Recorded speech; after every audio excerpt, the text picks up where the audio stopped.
पुस्तकाचं प्रकाशन आपण आज इथं करतोय. पहिला दिवस आहे आज आणि आजच त्याचं प्रकाशन होते. मुद्दाम बाहेर गावावरून काही लोक येतात म्हणून एक 10 मिनटं थांबलो होतो. तर आता आपण सुरू करूया. मी डॉक्टर सदानंद बोरसेंना विनंती करतो की त्यांनी पाहुण्यांचं स्वागत करावं. Sonali please. Doctor Anjali Joshi,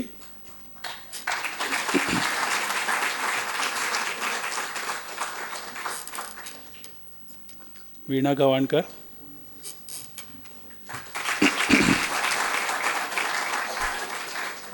doctor Devkumar आहिरे,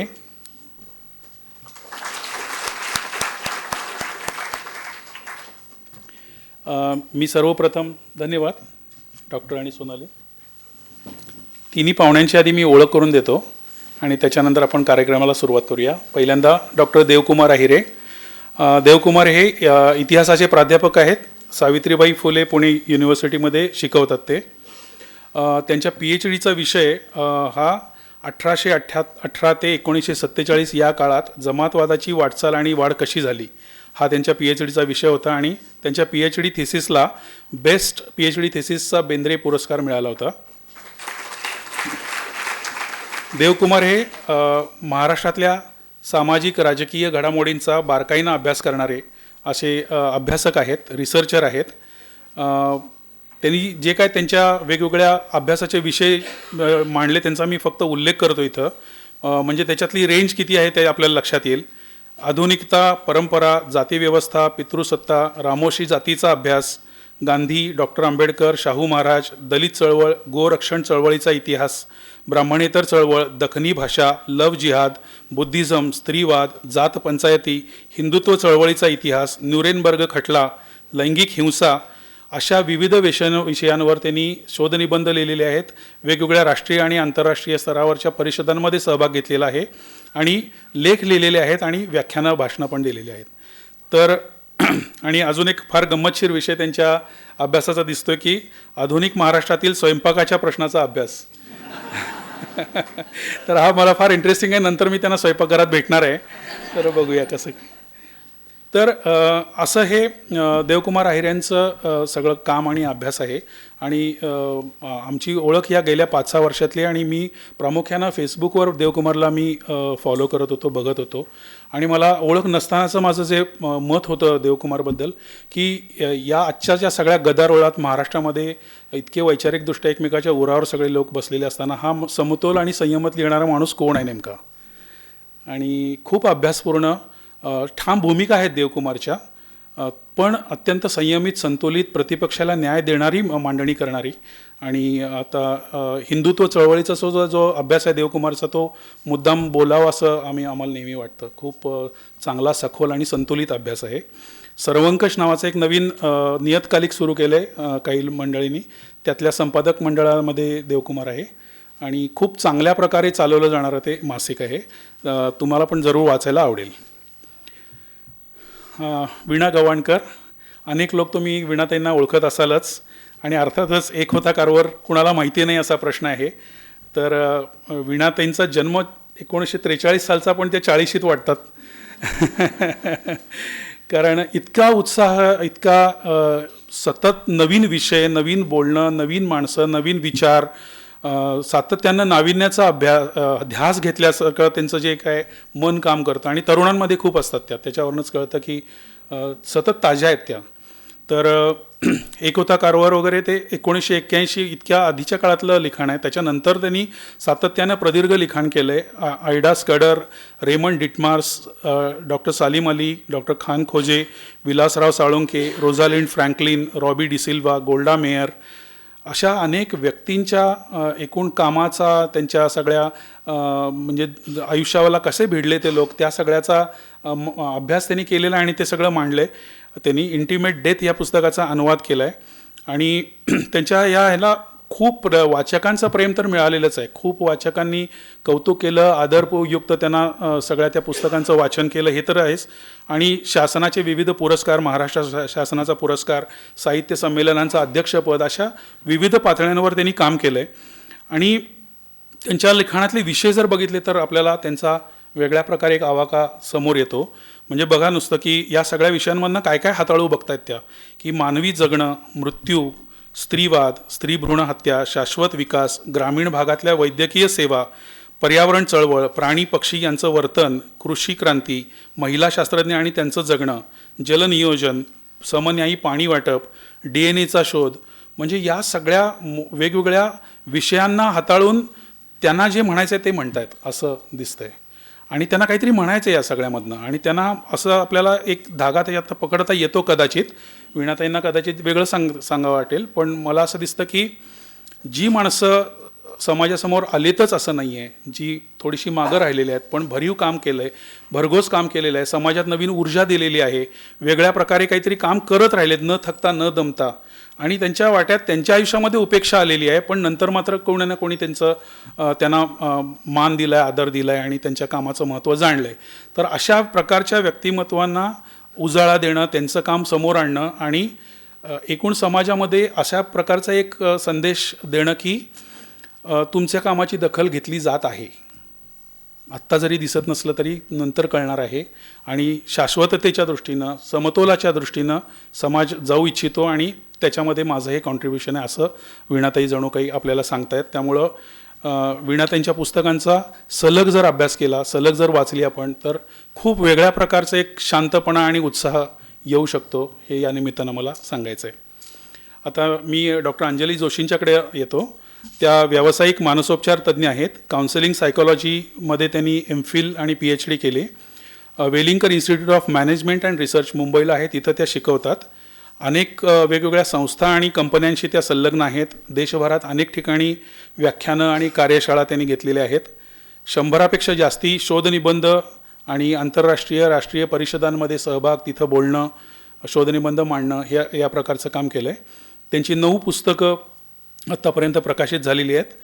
त्यापैकी मी अल्बर्ट एलिस बऱ्याच जणांनी वाचला असेल, ज्याची 18वी आवृत्ती आता चालू आहे. त्याच्यानंतर अल्बर्ट एलिस विचारदर्शन, विवेकी पालकत्व, लक्षणीय 51, सायकोस्कोप, विरंगी मी विमुक्त मी, गुरु विवेकी भला, आय एम अल्बर्ट एलिस, हे इंग्रजी भाषांतर आहे मराठी पुस्तकाचं, आरीबेटी इंटिग्रेटेड, अशा प्रकारची त्यांची पुस्तकं आहेत आणि अत्यंत भरीव काम आहे. मला अंजली जोशींच्या कामाविषयी पण मला जरा बोलायला आवडेल, खरं तर भरभरून बोलायला आवडेल. खूप लोकांचं आयुष्य बदललं आहे त्यांनी, जसं वीणाताईंनी बदललं आहे तसं खूप लोकांचं आयुष्य तुम्ही बदललं आहे. कारण अल्बर्ट एलिस जितका समजत जाईल, जितका आपलासा वाटत जाईल, तितकं वेगळं काहीतरी आतून कळत जातं आपल्याला, असा अनुभव खूप लोकांचा आहे.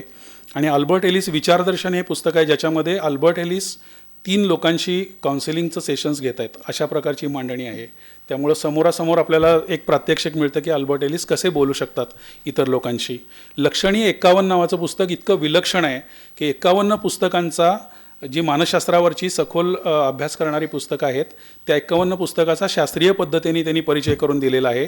ते पुस्तकच इतकं वाचनीय की 51 पुस्तकांची ओळख कशी करून देता येते, की त्याची म्हणजे तपशिलातली बेसिक जी माहिती असते ती कुणी प्रकाशित केलं, कधी, लेखक कोण होते वगैरे, पण त्या पुस्तकाचा कंटेंट काय, आशय काय, गाभ्याला काय आहे, त्याच्यामधलं महत्त्व काय आहे, त्याच्यातले महत्त्वाचे मुद्दे कुठले आहेत, वेगळे मुद्दे कुठले आहेत आणि त्याच्यावरची टीका कुठली झालेली आहे आणि त्या पुस्तकातला उणीवा कुठल्या आहेत, असे सगळे मुद्दे 51च्या 51 पुस्तकांचे लिहून त्या एका पुस्तकात आहे. तर हा मोठा खजिना आपल्यासमोर त्यांनी ठेवलेला आहे आणि त्याच्यात त्यांच्या ह्याचं महत्त्व कळून येतं. विचार पद्धती जी आहे अंजली जोशींची ती दिसून येते त्याच्यातनं.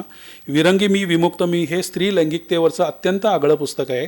महाराष्ट्रात ते वाचलं गेलं आहे खरं तर, त्याला पुरस्कार पण महाराष्ट्र फाउंडेशन आणि साहित्य परिषदेचे पुरस्कार मिळालेले आहेत, पण पुरेशी चर्चा झालेली नाही असं मला वैयक्तिक वाटतं. त्यांचं मत वेगळं असेल, कारण स्त्री लैंगिकतेवर अजूनही बोलताना काही बिचकतात का, घाबरतात का, किंवा हा विषय उद्या बोलू आज नको बोलायला असं काही म्हणतात का लोक, असं प्रश्न पडतो. पण ते पुस्तक खूप महत्त्वाचं आहे. बेटी डॉडसन ही जी व्यक्तिरेखा आहे तिच्या अंगाने लैंगिकतेचा घेतलेला वेध आहे त्याच्यामध्ये. गुरु विवेकी भला हे जे पुस्तक आहे त्याच्यामध्ये पण त्यांचे गुरु किमो फडके जे होते त्यांचं आणि यांचं नातं, आणि त्याच्यामध्ये ज्ञानाच्या, नॉलेजच्या मागं लागलेले 2 व्यक्ती जे गुरु शिष्याच्या नात्याने बांधले गेलेले आहेत एका, आणि त्या दोघांच्या एकत्रित येण्यातनं किती सुंदर काहीतरी तयार होऊ शकतं याचं वर्णन त्या गुरु विवेकी भलामध्ये आहे. तर या 3 पाहुणे असे आपल्याला भेटलेत, आज लाभलेत, आणि खूप आनंद आहे की हे तिघेही मिळून आपापल्या परीनं एक वेगळा सुदृढ समाज, शांततापूर्ण समाज आणि ज्याच्यामध्ये समानता असावी अशा प्रकारच्या समाजाचं स्वप्न आपापल्या त्यांच्या पद्धती वेगवेगळ्या आहेत, पण त्या दिशेनं ते बघतायत असं मी मानतोय. आणि आजच्या कार्यक्रमात हे तिघंजण आले ह्याचा मला विशेष आनंद आहे. त्यामुळे मी पुन्हा एकदा सगळ्यांचं स्वागत करून पुढच्या कार्यक्रमाकडे वळतो. राजहंस प्रकाशनाचे डॉक्टर सदानंद बोरसे त्यांना मी विनंती करतो की त्यांनी आपलं मनोगत मांडावं.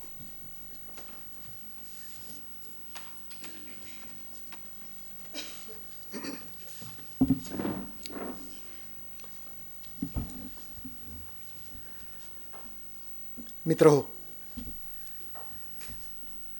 काही दिवसांपूर्वी एक खेळाडू मला भेटायला आल्या. त्यांनी स्वतःचा परिचय करून देताना सांगितलं की मी आत्तापर्यंत फुटबॉलच्या क्षेत्रात खेळलेले आहे, पण नंतर मग फुटबॉलमधनं थोडीशी बाजूला होऊन मी अगदी कबड्डी क्रिकेटपासून ते ब्रिज बुद्धिबळापर्यंत वेगवेगळ्या खेळांची अगदी बारकाईने निरीक्षणं केली. आणि त्याच्यानंतर मला असं कळलं की या खेळाडूला या सगळ्या पार्श्वभूमीवर विम्बल्डनच्या स्पर्धेमध्ये वाईल्ड कार्ड एंट्री मिळाली. आणि इतकंच नव्हे तर त्या खेळाडूंनी विम्बल्डनचा कपही जिंकला. तर या खेळाडूचं नाव आहे अंजली चिपलकट्टी.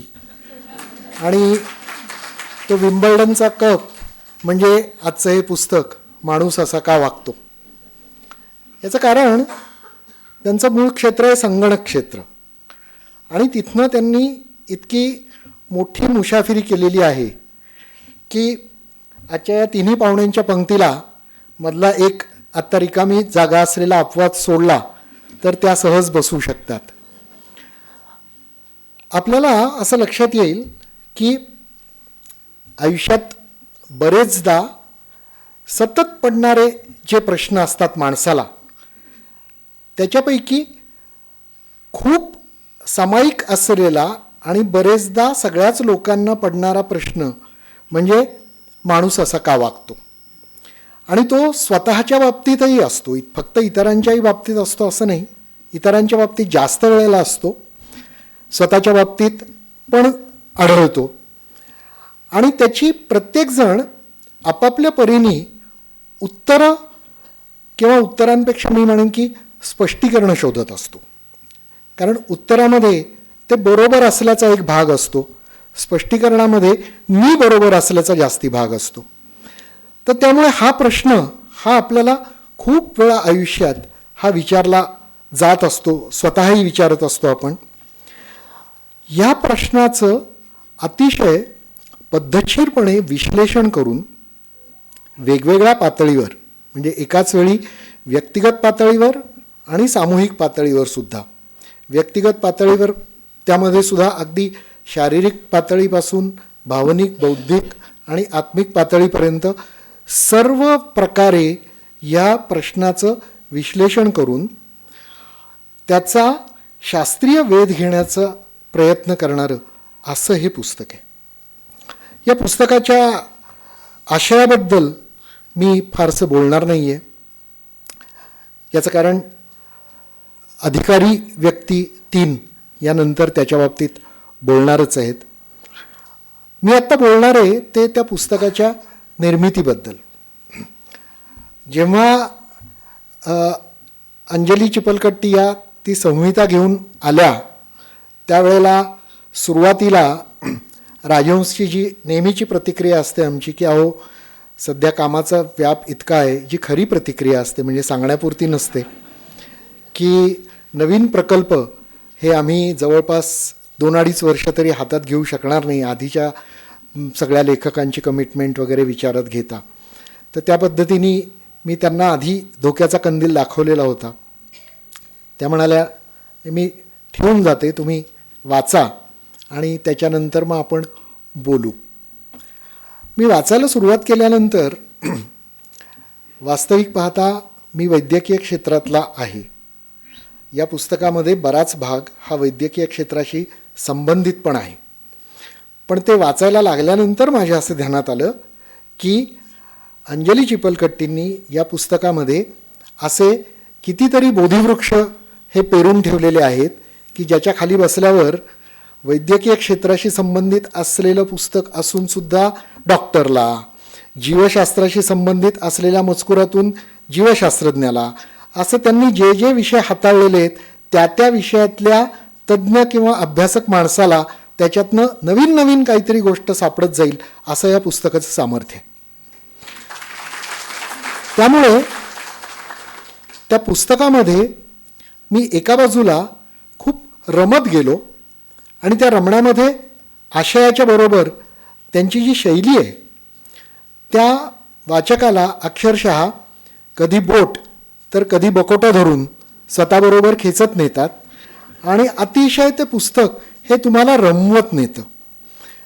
कित्येकदा एकदा वाचून भाग कळला नाही म्हणून तो दोनदा तीनदा वाचल्यानंतर मग काहीतरी आपल्याला सापडले असं जाणवतं, पण तरीसुद्धा ते पुस्तक हे तुमची साथ सोडत नाही, किंवा मी उलटं म्हणेन की तुम्ही त्या पुस्तकाला सोडू शकत नाही, इतकं ते रमवणारं पुस्तक झालेलं आहे. आणि त्यामुळे मी त्यांना कळवलं की हे पुस्तक हे इतकं अनवट जातीचं, वेगळं आणि मराठीमध्ये अशा पद्धतीचं फारसं न आलेलं अशा स्वरूपाचं पुस्तक असल्यामुळे हे पुस्तक राजहंसच्या व्यासपीठावरनं प्रकाशित करायला आम्हाला नक्की आवडेल. त्यामुळे आम्ही आमचा शिरस्ता थोडासा त्यांच्यासाठी मोडला आणि ते पुस्तक हे शक्य तितक्या वेगाने आणि शक्य तितक्या त्वरेने आम्ही करण्याचा प्रयत्न केला. त्याच्यात फक्त त्यांची सगळी घाई चाललेली असताना त्या पुस्तकाच्या शेवटच्या टप्प्यावर त्याला उशीर लागण्याचं एक महत्त्वाचं कारण म्हणजे अंजली जोशी मॅडम. त्यांची प्रस्तावना येणार येणार येणार असं आम्ही ऐकत होतो. म्हणजे हां, वेशीवर श्रीमंतांचा ध्वज दिसू लागलेला आहे, नगारे ऐकू यायला लागलेले आहेत असं म्हणून ह्या अंजली मला थोपवून ठेवत होत्या आणि त्या अंजली काही दाद देत नव्हत्या.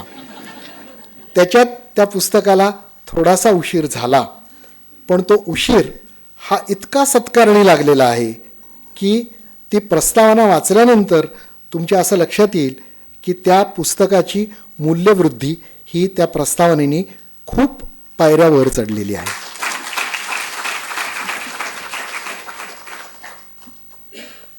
त्यांनी त्या पुस्तकामध्ये लिहिलेलं आहे की स्वतःचं सांस्कृतिक पर्यावरण घडवण्यासाठी क्षमता असलेला एकमेव प्राणी म्हणजे माणूस. सांस्कृतिक पर्यावरण हे माणूस घडवत असतो आणि ते सारखं बदलत असतं. आता उदाहरणार्थ आजच्या तारखेला वरपासून आदेश दिला गेलेला होता की 10 ते 11 या वेळामध्ये स्वच्छता मोहीम हाती घ्यायला पाहिजे. तर 11ला नेमका 11:45लाच आपला हा कार्यक्रम होता, पण मी त्याच्या बाबतीत स्वतःचं असं समाधान करून घेतलं की 10 ते 11च्या ऐवजी आपण 11 ते 12 ही मनातली आणि डोक्यातली जळमटं साफ करण्याची स्वच्छता मोहीमच करणार आहोत. त्यामुळे हे सांस्कृतिक पर्यावरण हे घडवण्याची ही माणसाची क्षमता ही विलक्षण असते आणि त्याचा प्रत्यय हा हे पुस्तक वाचल्यानंतर सुद्धा तुम्हाला येईल की हे पुस्तक वाचल्यानंतर वाचण्याआधीचे तुम्ही आणि वाचल्यानंतरचे तुम्ही याच्यात नक्की बदल झालेला असेल. मी अंजली जोशींना अशी विनंती करतो की त्यांचं 51 आकड्याचं जे पुस्तक आहे त्याच्या पुढच्या आवृत्तीमध्ये त्यांनी 52 आकड्याचा कॅट असं म्हणून या पुस्तकाचाही समावेश करावा. आमची अशी पद्धत आहे की आम्ही लेखकाला मुखपृष्ठ दाखवत नाही. ते जरा रहस्य आणि सुखद धक्का, बहुतेक वेळेला तो सुखद धक्का असतो. म्हणजे अचानकरित्या लेखक नाराज झाला वगैरे असं सहसा होत नाही. तर त्याप्रमाणे मी त्यांना सांगितलेलं होतं. पण तुम्ही सगळे अंजली चिपलकट्टींच्या प्रेमापोटी आलेले आहात, त्यामुळे त्या कशा आहेत आणि त्या कधी कधी कशा वागतात हे तुम्हाला सगळ्यांना माहिती आहे. त्यामुळे त्यांनी मला एकदा फोनवर दमात घेतलं आणि विचारलं की मला तुम्ही मुखपृष्ठ दाखवू नका, पण निदान त्याचं वर्णन तरी सांगा. आता मी असा माणूस की मला चित्रकलेतलं ओ का ठो कळत नाही. त्यामुळे चंद्रमोहननी जे काय चित्र मुखपृष्ठावर दिलेलं होतं त्याचं वर्णन हे मी माझ्या भाषेत सांगितलं. त्यावर त्या फोनवर भयंकर संतापल्याचं मला इतकं विलक्षण वेगाने जाणवलं की फोन चटका बसायला लागला. त्यामुळे त्या म्हणाल्या की नाही, मला ते कव्हर बघायचंय आणि जर ते मला पटलं नाही तर मी चंद्रमोहनना फोन करून त्यांच्याशी बोलून ते बदलायला लावीन. आता ही जवळपास अशक्य गोष्ट आहे मला माहिती आहे, पण मी म्हटलं की ठीक आहे, तुमची आणि त्यांची लढाई जर चालू राहणार असेल तर मला प्रेक्षक म्हणून काम करायला काय हरकत नाही. म्हणून मी त्यांना ते कव्हर दाखवलं. त्याच्यावर त्यांनी मग मेसेज पाठवला की तुम्ही केलेल्या वर्णनावरनं माझ्या डोळ्यापुढे जे आलेलं होतं त्याच्यापेक्षा हे खूपच वेगळं. आता ते स्वाभाविक आहे ना, माझं वर्णन आणि प्रत्यक्ष कव्हर याच्यामध्ये इतका फरक तर पडलाच पाहिजे. तर ते त्यांना कव्हर आवडलं. त्यामुळे तो सुखद धक्का कॅटेगरीच्या आधी का होईना, पण त्यांनी त्या कव्हरला मान्यता दिली. चंद्रमोहनने अतिशय विचारपूर्वक तो विषय आणि त्या सगळ्या गोष्टी या अक्षरांमधनं आणि अक्षरांना चिन्हात्मक स्वरूप देऊन गुंफलेलं आहे ते तुमच्या डोळ्यापुढे आहे. राजहंसच्या दृष्टीने हे पुस्तक खूप महत्त्वाचं आहे. मी राजहंसच्या वतीने अंजली चिपलकट्टींना अभिनंदन करतो. त्यांचं पुढच्या पुस्तकाची आम्ही वाट बघतोय हेही त्यांना सांगतो. त्यांचं पुढचं पुस्तक बहुतेक माणूस कसा बदलतो या विषयावरचा असू शकेल, ज्याच्यासाठी या पुस्तकाचा संदर्भ त्यांना नक्की उपयोगी पडेल. आणि त्यांच्यासाठी राजहंसच्या वतीने मी या 4 ओळी आपल्यापुढे सादर करतो आणि थांबतो. त्याआधी मला फक्त एकच म्हणायचं आहे की या पुस्तकाच्या तोलामोलाचे पाहुणे 3घही जण हे या पुस्तकाला लाभले, हे या पुस्तकाच्या दृष्टीने एक आनंदयोग आहे आणि राजहंसच्या दृष्टीने भाग्ययोग आहे. माणसाची वागणूक आकळेना भल्या भल्या, माणसाची वागणूक आकळेना भल्या भल्या, वाल्मिकीचे रूप मिळे आधी होता जो आल्या. 2 मने जुळून येता चांदण्याची फुले प्रीत, 2 मने जुळून येता चांदण्याची फुले प्रीत. पण हीच 2पेक्षा कितीतरी जास्त मनं एकत्र आल्यानंतर काय होतं तर झुंडीमध्ये कैक मने पेटवती आग भिंत. देह बुद्धी अस्मितानी मनाचा सारा पसारा, असं आपण म्हणतो की मनोबुद्धी अहंकार चित्तानी नाहम.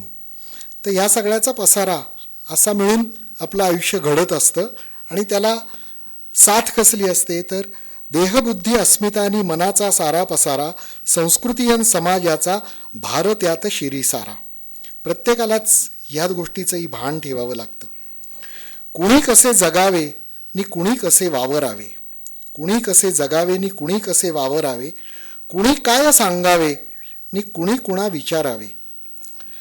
शोध घेई पान पान अशा सर्व प्रश्नांचे. हे पुस्तक त्याच्यात पान पान नाही, ओळण ओळ शब्दन शब्द या प्रश्नाचा शोध घेण्यामध्ये खर्ची पडलेला आहे. शोध घेई पान पान अशा सर्व प्रश्नांचे, वाटेवरी पाय देता हाती फाटे उत्तरांचे. धन्यवाद.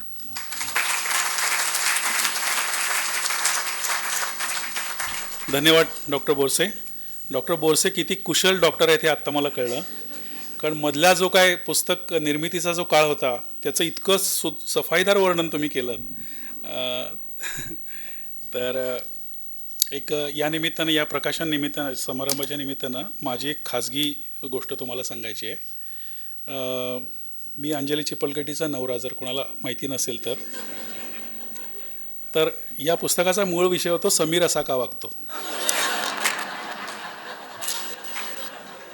आणि ते तिने टिपण लिहिलं होतं आणि ती प्रकाशित करायला निघाली होती. मी म्हटलं असं नको करू, तू जरा वाढव आणि सामाजिक स्वरूप दे. असं करत करत ते मोठं पुस्तक झालंय. तर मी आमंत्रित करतो अंजली चिपलकट्टी.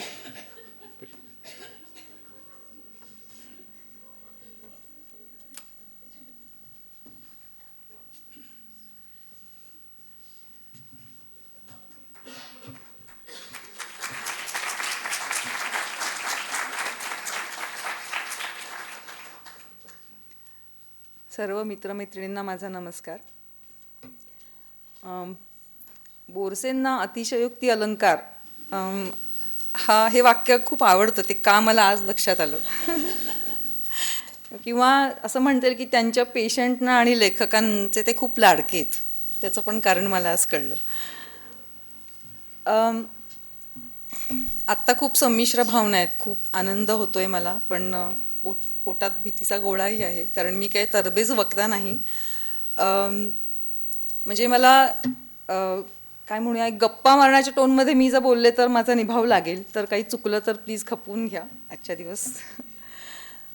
अनेक मित्रमैत्रिणींनी मला माझं लेखन सुरू झाल्यानंतर असं विचारलं होतं की तू कसं काय लिहायला लागलीस अचानकपणे, आणि तेही या अशा विषयावरती.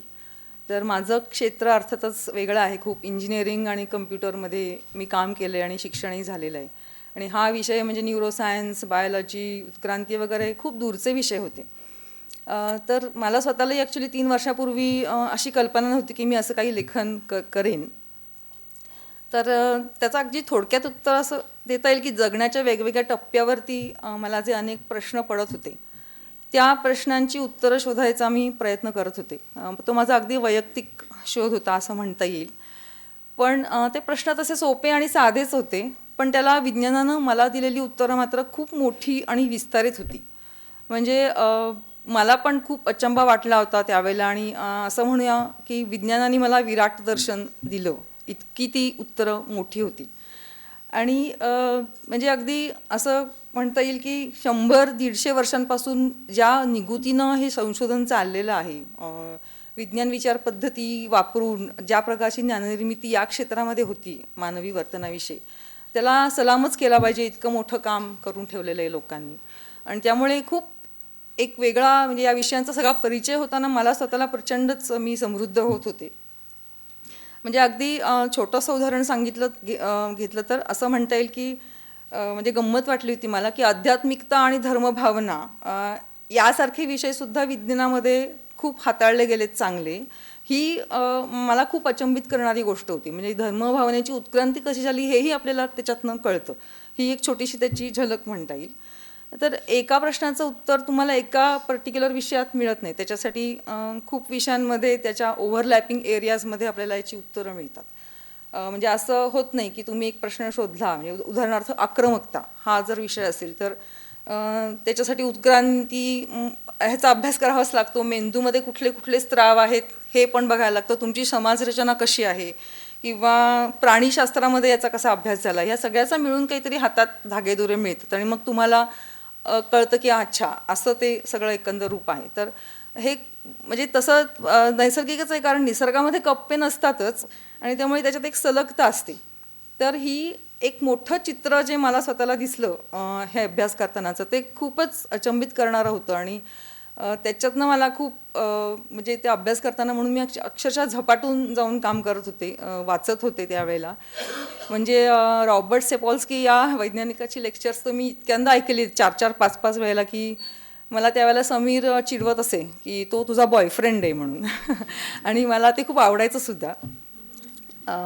तर ही जी खूप मोठी समग्र जाणीव मला जी झाली त्याचा स्वतःला मला खूप उपयोग झाला.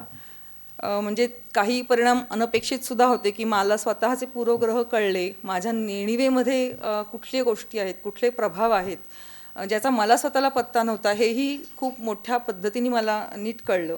आपण कुठल्या बाबतीत हळवे आहोत हेही लक्षात येत होतं. म्हणजे तुम्हाला इंटरेस्ट असेल तर तुम्ही जरूर बघा. IAT म्हणजे इम्प्लिसिट असोसिएशन टेस्ट नावाने गुगल सर्च मारला तर तुम्हाला कळेल की कुठले कुठले बायसेस तुम्हाला आहेत, त्याच्यामध्ये कळतात आपल्याला. म्हणजे भारतीय कॉन्टेक्स्टमध्ये सुद्धा आपल्याला ते तशा टेस्ट उपलब्ध आहेत. तर स्वतःची नेणीव समजून घेणं, प्रभाव समजणं, बरोबर त्याच्याबरोबरच दुसरा माणूस कसा वागतो, तसा का वागतो हे कळणं, आणि त्याच्याही पुढे जाऊन समूह मोठे असं का वागतात याची पण एक जाणीव आपल्या स्वतःला व्हायला लागते. आणि हे मोठं चित्र फार आपल्याला समृद्ध करतं. तर मला असं वाटलं याच्यातनं की कदाचित माझ्यासारखंच इतरांना याचा उपयोग होऊ शकेल, आणि म्हणून मी खरं तर हे लिहिलं असं म्हणायला लागेल. तर असे कोणते प्रश्न होते की ज्याच्या मी मागोवा घेत होते. तर मी मगाशी म्हटलं तसं ते खरंच खूप साधे प्रश्न होते जे बऱ्याचदा आपल्याला पडत असतील. तर पहिला असा प्रश्न होता, एका टप्प्यावरती मला असं वाटलं शोधावं की कुठनं उच्च नीचता समाजामध्ये कुठनं तयार झाली, याचा उगम काय आहे. म्हणजे 10-12 हजार वर्षांपूर्वीचा जो माणूस होता तो भटकं जीवन जगत होता, हंटर गॅदरर ज्याला आपण म्हणतो, आणि त्याची संस्कृती खूप इगॅलिटॅरियन म्हणजे समतावादी होती असं म्हणतात. म्हणजे तो ज्या प्रकारचं जगणं जगत होता ते त्यांच्याकडे अजूनही म्हणजे त्याच्यातले काही अवशेष आपल्याला बघायला मिळतात. संचय करण्याची वृत्ती त्यांच्यामध्ये अजूनही नाही आहे.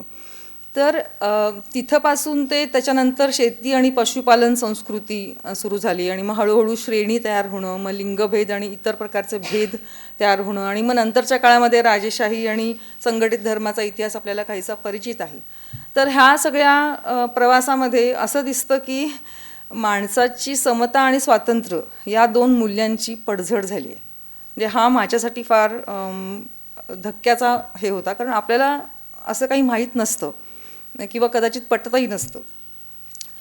मी IT क्षेत्रामध्ये असताना मला पहिल्यांदा एका टप्प्यावर अशी जाणीव झाली की मी प्रचंड प्रिव्हिलेज्ड आहे. म्हणजे मी एका विशिष्ट जातीत जन्मले, मला चांगलं शिक्षण मिळालं, माझे आईवडील शिक्षणाची आवड असणारे होते म्हणून मला ते मिळालं, मला नोकरी मिळाली. तर या सगळ्यामध्ये मला पाहिजे असो नसो त्या सामाजिक रचनेचा फायदा मला झालेला आहे. पण असे इतर अनेक घटक आहेत की ज्यांना त्याच सामाजिक रचनेमुळे त्यांचं प्रचंड शोषण झालेलं आहे, त्यांना संधी मिळालेल्या नाही आहेत. तर भारतीय कॉन्टेक्स्टमध्ये जर पाहिलं तर इतकी प्रचंड भेदाभेद आपल्याला दिसते. म्हणजे सर्व स्तरांवरती धर्मभेद, जातीभेद, लिंगभेद हे आपल्याला माहिती आहे, म्हणजे त्यात काही नवीन नाही आहे. पण हे भेद अलीकडच्या काळामध्ये अधिक गडद होत चाललेले दिसतात. आणि जर आपण प्रगत देशांचा जर इतिहास पाहिला तर त्यांच्यामध्ये भेदभाव कमी करण्याकडे जास्त कल आहे असं आहे. हे मी सांगत नाही आहे, हा अभ्यासातनं आणि पाहणीतनं आलेला महत्त्वाचा ऐवज मी सांगते. तर हे वास्तव जेव्हा आपल्याला कळतं तेव्हा असं वाटतं की अच्छा हे असं आहे तर मग आपण त्याच्याविषयी काय करू, असं हा पहिला प्रश्नाचं माझं उत्तर मला मिळालं. दुसरा प्रश्न ज्याचा मी माग घेत होते तो म्हणजे मुलं शिकतात कशी. म्हणजे मी स्वतः सायंटिफिक थिंकिंग याविषयी काम करते. म्हणजे मुलांमध्ये विज्ञान विचार पद्धती कशी रुजवायची ह्याचा मी वर्कशॉप्स आणि काही शाळांबरोबर काम करते. ते करत असताना माणसाच्या नैसर्गिक कुठल्या प्रवृत्ती आहेत ज्याच्यामुळे त्याच्यामध्ये शिकण्याची उर्मी जागृत होऊ शकते असा अभ्यास मी करत होते. आणि त्या अभ्यासातनं मला असं लक्षात आलं की काय म्हणूया आपण त्याला, कुतूहल, कृती करणं, कल्पना करणं आणि सर्जन करणं ह्या अगदी 4 मूलभूत प्रवृत्ती आहेत माणसामध्ये. आणि त्याला जर आपण का इन्स्टिगेट केलं तर मुलं चांगली शिकू शकतात. आणि ते मी माझ्या ह्याच्यामध्ये प्रयत्न करते अकोमोडेट करण्याचा माझ्या कामामध्ये. तर सहज आहे, कारण कुतूहल इथनंच विज्ञानाला सुरुवात झाली आहे खरं तर. म्हणजे आपण एरवी तो एकदम कोपऱ्यातला विषय म्हणून बाजूला पडलेला असतो तो, म्हणजे वैज्ञानिक दृष्टिकोन हा सुद्धा एक कदाचित फक्त विज्ञान दिनाच्या दिवशी येणारा विषय असतो. अदरवाईज शाळांमध्ये कुतूहलाला आणि याला अजिबातच आपल्याकडे वाव मिळत नाही. तर या पार्श्वभूमीवर मी जेव्हा हे काम करते तेव्हा मुलं उत्सुकतेने खूप त्याच्यामध्ये त्यांना आवडतं सहभागी व्हायला, हे मला समजलं होतं. मात्र एका टप्प्यावरती मला आठवतं की मी राजस्थान, मध्य प्रदेश आणि बिहारसारख्या काही ठिकाणी काम करायला गेले होते मुलांबरोबर. आणि तिथल्या त्या अत्यंत गरीब मुलांबरोबर काम करताना मला असं लक्षात आलं की ह्या पद्धतीमध्ये ते रमत नाही आहेत, त्यांना त्या विज्ञान विचारापर्यंत पोचता येत नाही आहे. आणि त्यावेळेला मला याचं खूप वैषम्य वाटलं होतं की ही पद्धत त्यांना नाही आवडली. पण त्याचं नंतर मला अभ्यासातनं असं लक्षात आलं की मुळात भावनिक गरजा जर भागलेल्या नसतील तर विज्ञान विचार किंवा तार्किक विचारापर्यंत सुद्धा मुलं पोचू शकत नाहीत. आणि हे महत्त्वाचं अशासाठी आहे कारण ही जी गरीब मुलं आहेत ह्यांना सतत दुय्यमता आणि गरिबी आणि या सगळ्याला जे सामोरं जायला लागतं तर त्यांचा भावनिक विकास तर होणं अवघडच आहे. म्हणजे गरिबीच्या ओझ्याबरोबर त्यांना मानसिक दुर्बलतेच्या पण दुहेरी ओझ्याला सामोरं जायला लागतं. म्हणजे आपण एरवीचे अत्यंत असं वाक्य म्हणतो की कष्ट केलं तर आपल्याला यश मिळतंच किंवा आपल्याला वरती चढता येतं. तर ही अपवर्ड मोबिलिटी या मुलांना कशी मिळते भारतीय संस्कृतीमध्ये, भारतीय विशेषतः ज्याच्यामध्ये उच्चनीचता खूप आहे तर त्यांना ती मिळत नाही. हे खूप मोठं वास्तव मला त्यावेळेला या अभ्यासातनं लक्षात आलं की, आणि त्याचे मेंदूवरचे परिणाम हेही ह्याचा पण अभ्यास भरपूर झालेला आहे की गरिबी आणि याच्यामुळे कशा प्रकारची ओझी या मुलांवरती असतात. याच्यातनंच मला असं पुढचं माझा इंटरेस्टचा विषय असा तयार झाला की जनुक आणि पर्यावरण, सांस्कृतिक पर्यावरण याची अंतर्क्रिया कशी होते. म्हणजे आपल्याला असं वाटत असतं, काही वर्षांपूर्वी असं आपल्याला वाटत होतं की जनुक चांगली असली, गुणवत्तापूर्ण असली तर माणूससुद्धा चांगला गुणवत्तापूर्ण होतो. तर ते तसं नाही आहे, हेही अभ्यासातनं मला खूप प्रकर्षाने जाणवलं. सांस्कृतिक पर्यावरण हे जनुकांना ऑन आणि ऑफ करतं. म्हणजे जनुक कितीही चांगली असली तरी तुमचं सांस्कृतिक पर्यावरण जर चांगलं नसेल, समृद्ध नसेल तर माणूस चांगला घडू शकत नाही. तर पर्यावरण ही फार कळीची भूमिका आणि कर्त्याची भूमिका माणसाच्या प्रगतीमध्ये घडवत असतं. हे खूप मोठं आकलन मला त्यावेळेला झालं. तर या तिन्ही प्रश्नांचा मधला समान धागा जो मला दिसला तो असा होता की सांस्कृतिक पर्यावरण. सांस्कृतिक पर्यावरण ही फार मोठी गोष्ट आहे, जी असा एकमेव प्राणी आहे माणूस की जे स्वतःचं पर्यावरण स्वतः घडवू शकतं. पण कोण घडवतं असं जर आपण प्रश्न विचारला तर त्याची फार गंमतशीर उत्तरं येतात. म्हणजे आत्ता या क्षणी आपण असं विचार करू की रशियामध्ये किंवा युक्रेनमधला मुलं कुठल्या प्रकारच्या सांस्कृतिक पर्यावरणामध्ये आहेत. त्याच्याविरुद्ध आपण समजा डेन्मार्क चा विचार केला तर तिथे 200 वर्ष युद्धही नाही आणि दंगली घडलेली नाही. तर तिथे किती निर्भय वातावरण त्यांना मिळालेलं असणार आहे त्यातल्या मुलांना. भारतामधली भयग्रस्तता किंवा आपल्याला माहिती आहे भारताचे इश्यूज काय आहेत, तर आपण काय पद्धतीच्या सामाजिक पर्यावरणातनं चाललेलो आहोत हे माहिती आहे. तर अशा प्रकारची किंवा आता आपण असं म्हणू की हे आत्ताचं वर्तमान आहे. आपण अजून 2 पिढ्या मागे गेलो तर त्यावेळेच्या माणसांनी जे निर्णय घेतले त्याचा पण आपल्या सांस्कृतिक पर्यावरणावरती परिणाम झाला आहे. म्हणजे उदाहरणार्थ सावित्रीबाई फुलेंनी स्त्री शिक्षणाचा पाया घातला नसता तर आत्ता हे पुस्तकही आलं नसतं. इतका मोठा परिणाम त्यांच्यामुळे घडतो. त्याच्याही मागे गेलं तर असं म्हणता येईल की एक 80-90 पिढ्यांपूर्वी सामाजिक उच्चनीचता सुरू झाली, म्हणजे जातीवाद भारतामध्ये सुरू झाला. याचे पुरावे आहेत. त्याच्यामुळे कितीतरी मुलांना आत्ता त्या शोषणाच्या ह्याच्यातनं जावं लागते. तर याचा अर्थ जसं आपण मागे जाऊ तसं प्रत्येक टप्प्यावरती वेगवेगळ्या माणसांनी किंवा लोकांनी ज्या प्रकारचे निर्णय घेतलेले आहेत त्या सर्वांमुळे आत्ता जे सामाजिक पर्यावरण आपल्याला मिळतंय त्याचा परिपाक आहे तो. म्हणजे ते सामाजिक पर्यावरण आपल्याला त्यांच्यामुळे मिळते, त्यांनी घेतलेल्या विविध निर्णयांमुळे मिळतंय. तर याचाच अर्थ असा आहे की याच्या पुढचं जे सामाजिक पर्यावरण आपल्या पिढ्यांना, पुढच्या पिढ्यांना द्यायचं आहे त्याचा निर्णय आपण आत्ता करू शकतो. म्हणजे आपल्या निर्णयांवरती त्यांचं सामाजिक पर्यावरण घडणार आहे. तर ही कर्त्याची भूमिका आपण आज नक्कीच बजावू शकतो. म्हणजे याची आत्ताची ताजी उदाहरणंसुद्धा ॲक्च्युली आपल्याला दिसू शकतात. म्हणजे असं म्हणूया आपण की अमेरिकेमध्ये गुलामगिरी नष्ट करण्याचा निर्णय काही जणांनी घेतला ना, तो चांगला निर्णय होता. किंवा आत्ता आपण असं म्हणू इस्रायलमध्ये सरकार न्यायव्यवस्था ताब्यात घ्यायचा प्रयत्न करत आहे. ते तिथले लोक रस्त्यावर उतरलेत आणि लोकशाहीला वाचवण्याचा प्रयत्न करत आहेत. किंवा आपण तुर्कस्थानातलं उदाहरण घेतलं तर केमाल पाशाने कितीतरी काळ आधुनिकतेकडे देशाला नेलं आणि नंतर युटर्न घेऊन परत तो देश धार्मिक कट्टरतेला कवटाळतोय. तर ही उदाहरणं तशी ताजी आहेत. तर माझा मुद्दा असा आहे की सांस्कृतिक पर्यावरण घडवणं, त्याच्यासाठी कर्त्याची भूमिका बजावणं आपली आत्ता ही खूप मोठी गोष्ट आपल्यासाठी आहे. तर माणसाचं मूळ रूप कसं आहे, म्हणजे माणूस स्वार्थी आहे, आक्रमक आहे, हिंसक आहे किंवा फसवणूक करणार आहे, कसं आहे त्याचं स्वरूप. किंवा दुसऱ्या बाजूला असं म्हणूया की तो खूप प्रेमळ आहे, सहकार्य करणारा आहे, करुणा आणि विश्वास ठेवणारा आहे. या दोनपैकी काय? तर ह्याला ॲक्च्युली तत्त्वज्ञानामध्ये रूसो विरुद्ध हॉब्स वाद असं म्हणतात. तर अनेक अभ्यास असं सांगतात की गेल्या कित्येक वर्षामध्ये माणूस स्वार्थी आहे, आक्रमक आहे किंवा स्पर्धा जर तुम्ही केली नाही तर तुमचा काही निभाव लागणार नाही, अशा प्रकारचं प्रोपोगेंडा ठरवून राबवला जातोय आणि तेच खरं रूप आपलं आहे असं आपल्याला सांगितलं जाते. हे परत अभ्यासातनं आलेलं आहे, माझं म्हणणं नाही आहे. तर हे कोण करतं, असा प्रोपोगंडा कोण राबवतं? तर बाजार आणि ज्यांना सत्ता हस्तगत करायची आहे अशी काही मंडळी.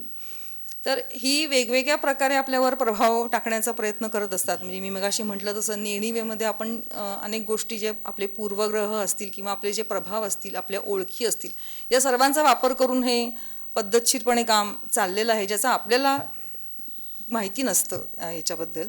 तर आपण सर्वजणच विकसित भारताचं स्वप्न बघतो.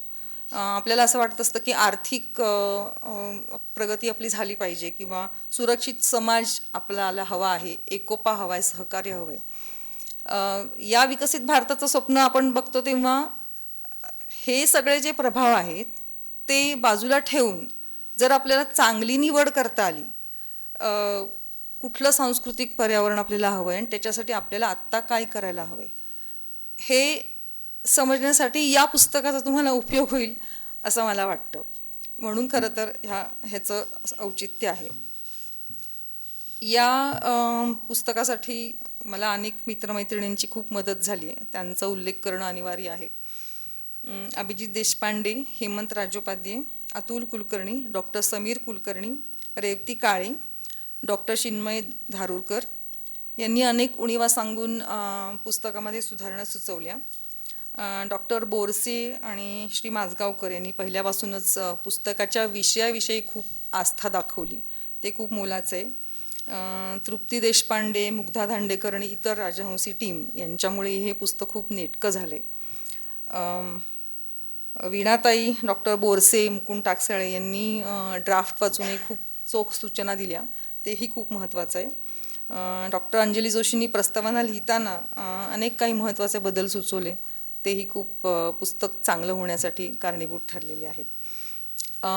माझ्या प्रत्येकच लेखाचा पहिला वाचक समीर आहे आणि त्यांनी नेहमीच काटछाट काय केली आणि काय बदल घडवले हे काय मी कधी सांगणार नाही कोणाला, पण माझ्या सामाजिक जाणीवा आणि वृत्ती घडवण्यातही त्याचा खूप मोठा हातभार आहे, ते खूप महत्त्वाचं आहे.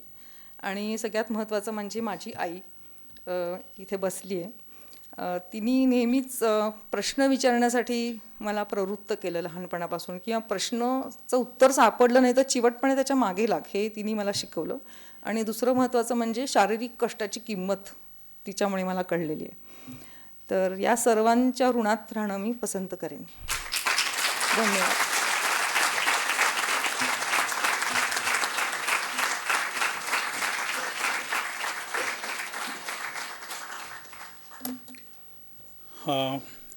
आता प्रकाशनाचा समारंभ होईल. पुन्हा एकदा मी मोठ्या एका माझ्या संकटातनं मोकळा होतो आहे, कारण हिचं रात्री 11ला लिखाण पूर्ण व्हायचं आणि माझी 10ची झोपायची वेळ आहे. तर मी झोपलेला असतानाच नवीन लेख ऐकावा अशी तिची अपेक्षा असायची. रोज रात्री मला तोंडावर पाणी मारून मारून ते मी किती फ्रेश आहे असं तिला दाखवायला लागायचं. तर अनेक दुःख आहेत माझी, तर ती हळूहळू संपतील. आणि ते आमच्या सासूबाईंनी जे काही शिकवलं आहे तिला की चिवटपणे हे कर, त्याचा परिणाम सगळ्यात माझ्यावर होतोय. त्यांना माहिती नाही अजून, पण ठीक आहे, म्हणजे चांगली गोष्ट आहे. मी आनंदात आहे एवढं तुम्हाला सांगायचं आहे. तर प्रकाशन करूया आपण. मी सगळ्यांना विनंती करतो की समोर पुस्तकं ठेवलेली आहे, ती बाहेर काढून प्रकाशन झालं असं तुम्ही जाहीर करावं.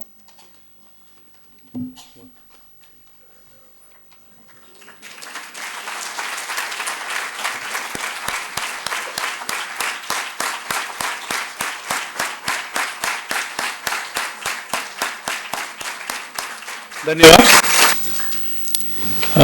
या पुस्तकाचं प्रकाशन झालं असं मी जाहीर करतो.